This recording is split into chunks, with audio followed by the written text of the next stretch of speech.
deseja que seus filhos se tornem um dia? Meu nome é Mariana Palazzo e essa é a reflexão do nosso vídeo de hoje. Então, é uma reflexão pesada, né? E vamos pensar aí, você se orgulharia do seu filho se ele tivesse os mesmos comportamentos, atitudes, valores que você? Bom, é fato que, infelizmente, nós não recebemos um manual sobre como criar os filhos, né? Talvez se a gente recebesse, as coisas seriam muito mais fáceis, mas isso não existe. E, né, quando a gente tem essa responsabilidade de criar os filhos, isso desperta em muitos pais, em diferentes fases do crescimento, sentimentos que vão do medo à frustração. Porque nós criamos, sim, expectativas de como nós gostaríamos que nossos filhos fossem em relação às escolhas e às atitudes deles.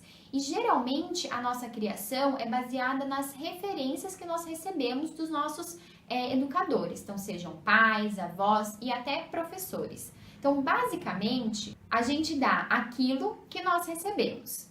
E como cada um recebe um tipo de educação diferente, esse assunto ele se torna um campo de críticas. Porque normalmente nós acreditamos que aquele método que você utiliza, né, com o seu filho, aquela educação, aquela linha de raciocínio que você tem para educá-lo, é o certo, é o melhor. E quando nós vemos outros pais, ou os próprios filhos até, praticando algo diferente, a gente tende a julgar, a olhá-los com certa estranheza. E tudo isso devido às incertezas, às dúvidas que rondam essa tarefa, porque a gente sempre tem a intenção de acertar com os filhos.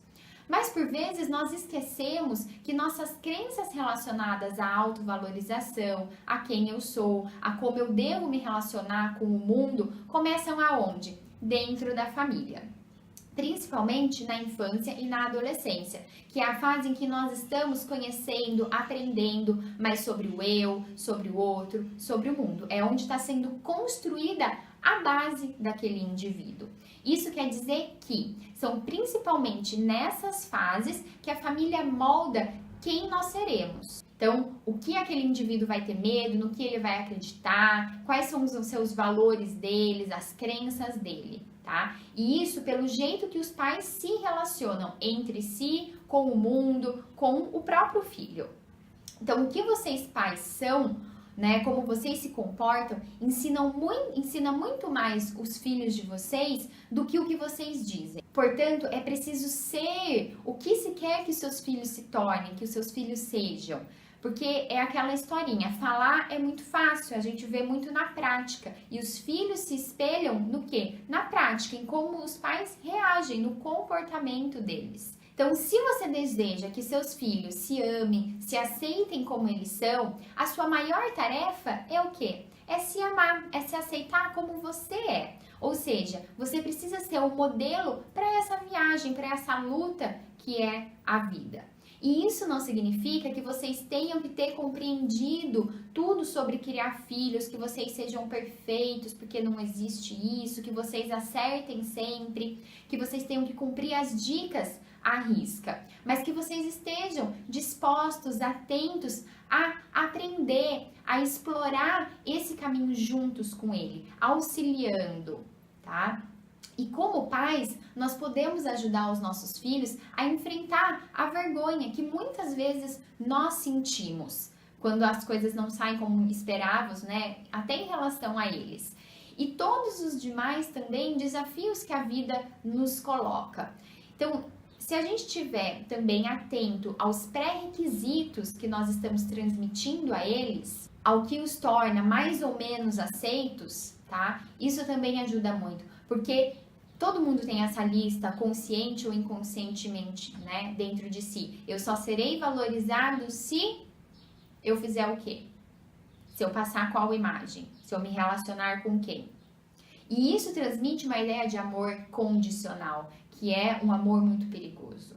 Porque eu só serei amado, só serei valorizado, só serei reconhecido, querido, se eu fizer isso e isso, dentro das condições impostas.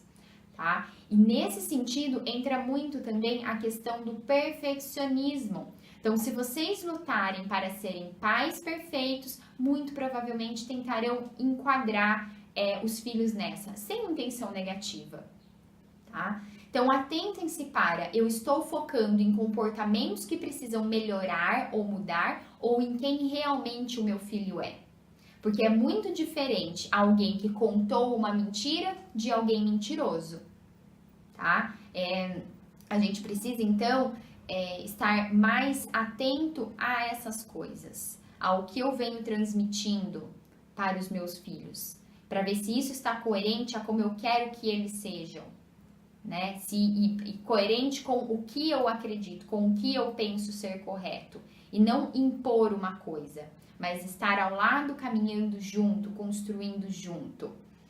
E isso, gente, ganhar um filho, ganhar pontos na educação dos filhos, não é criticando, não é sendo exigente, impaciente, impondo as coisas, apontando sempre algo negativo ou que precisa ser melhorado, tá? Que precisa ser diferente, pedindo coisas, mas sim demonstrando alegria em tê-lo na sua vida, normalizando as dificuldades, permitindo que ele não se sinta sozinho, permitindo que ele sofra, permitindo que ele tenha todas essas dificuldades e se mostrando ali ao lado para auxiliar, para caminhar juntos, como eu já disse. E até a melhor forma de normalizar tudo isso é dizendo que você já passou por aquilo. Então, que você vai ajudá-lo naquilo, porque você tem alguma experiência para contribuir. E que mesmo que não tiver passado, você está ao lado, apoiando, dando amor. Tá? Então, essa é a minha reflexão de hoje que eu quero deixar aqui para vocês, pais. O nosso vídeo fica por aqui. Se você tiver dúvidas ou sugestões, me mande um e-mail ou deixe aqui nos comentários. E não deixe de curtir e compartilhar esse vídeo. A gente se vê lá no Instagram também. Um abraço, tchau, tchau!